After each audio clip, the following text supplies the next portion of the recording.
It's been a minute since I've done a kayak reading, so come kayak with me.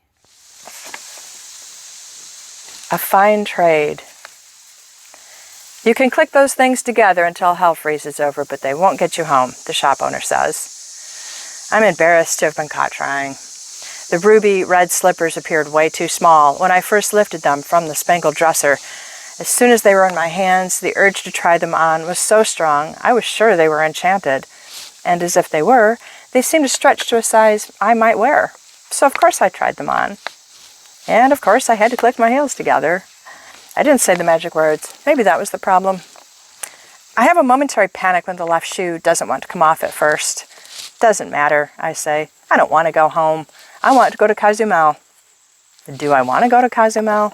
The farthest I've been from Missouri is Florida. They hurt my feet, the shop owner says. I put the ruby red slippers back on the spangled dresser. But they seem to fit you, he says, short-sighted not to think about a way you can always get home when you need to. You just said they won't get me home. You must not need to get home. Otherwise, they'd have worked within the first few clicks. It doesn't take 40, you know. Keep browsing, see what else I've got. Name's Stopheles, if you have any questions. Is that Greek? I tend to ask stupid questions. The shop owner gives me a wicked smile. He's a dead ringer for the lawn gargoyle out in front of the store. Maybe you have something to sell, he says, raising an inquiring eyebrow. Something flutters in my throat, and I have an irrational fear it's my soul.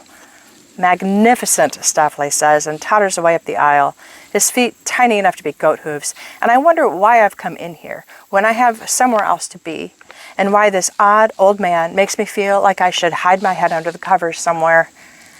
In the end, I buy a calligraphy set that comes with a small vial of blood red ink.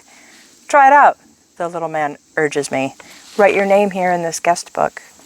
Ivy Faust, I write. The shop owner, Stopheles, whoever, beams and pats me on the back and congratulates me on a fine trade and says he'll see me soon. It's only as I get into my car do I realize I've given him no money, and I feel a nascent flutter of fear that I'm missing something important.